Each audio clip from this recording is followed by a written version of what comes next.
Is Serbia. It's remarkable to think that just 16 years ago, our relationship was defined by the bombing of Belgrade in a NATO defence of Kosovo.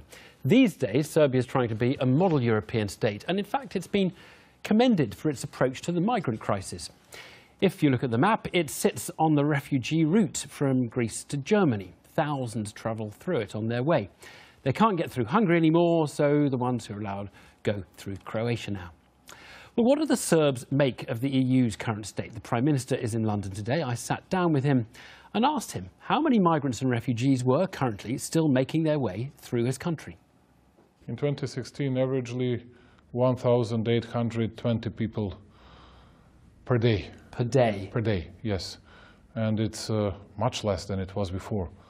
And I think that so far we had 750,000, more than 750,000 refugees passing through Serbia. And I can tell you, I was in Brussels several times, even with Angelom Merkel and all European leaders regarding that migration issue. And what we were dissatisfied with it was that Europe couldn't find a comprehensive solution on migrant crisis. And we were just saying to them, whatever you say to us, we'll deliver on that. And we were the only country that treated those people in a very human way. We showed our solidarity. You didn't see tear gas or batons or whatever I can imagine in Serbia, and only in Serbia. And we accepted those people because we had such a terrible experiences 20 and 25 years ago, and we knew how those desperate people might feel.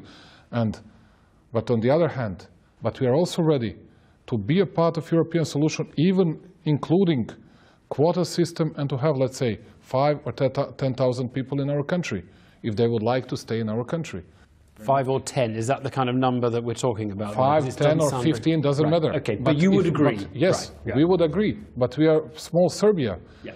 If we can say that, it would mean that Poland should say, okay, it's 75, 80,000. There's been a kind of a harsher rhetoric, a more brutal tone coming from some of the Eastern, and a less cooperative tone, bluntly, isn't there, between some of the Western and the Eastern countries. I think it's been a little bit of a lesson for some, saying, hang on, these guys, you know, we brought them into the EU and they haven't really, when we need them, they haven't really been there for us. I don't think it's all about this influx of those people. It's not about migratory crisis altogether, but it's also about internal political issues.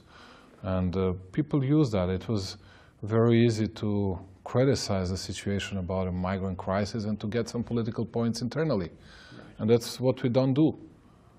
I don't care about internal political points. We don't care about internal political points. And we acted in a very European way. And that's, I don't care. We'll have elections in 2-3 months in Serbia. And, you know, I don't flatter anybody saying, well, our country is jeopardized by those people that will like to settle down. No, come on. But this is very important because, of course, your country did have a demagogic, populist we'll learn something. And some. I mean, really, and some. We learn something from our own mistakes.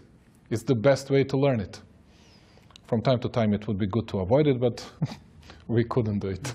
I mean, look, there is talk of various ways Europe could respond to this. If Germany, for example, said, okay, enough's enough, we shut our border, what happens then? Because you get this backing up of refugees passing through your country and other countries. We do cooperate very closely, and we collaborate with Germany very closely and with all the others, and we'll do whatever they say to us, whatever would be European decision. And I said to them, if one day you would say, okay, close the border, but I don't think that would be the best possible solution. I don't agree with it, but we'll do it if Europeans will say to us. So you'll close your border? Yes, they close and theirs, we'll be, you close and yours. we'll be, if they say to us that would be a good European and a common European solution, we will do it and we'll deliver on that. But we just need to hear what is that comprehensive European solution on that. Aleksandar Vučić, thank you very much. Thank you.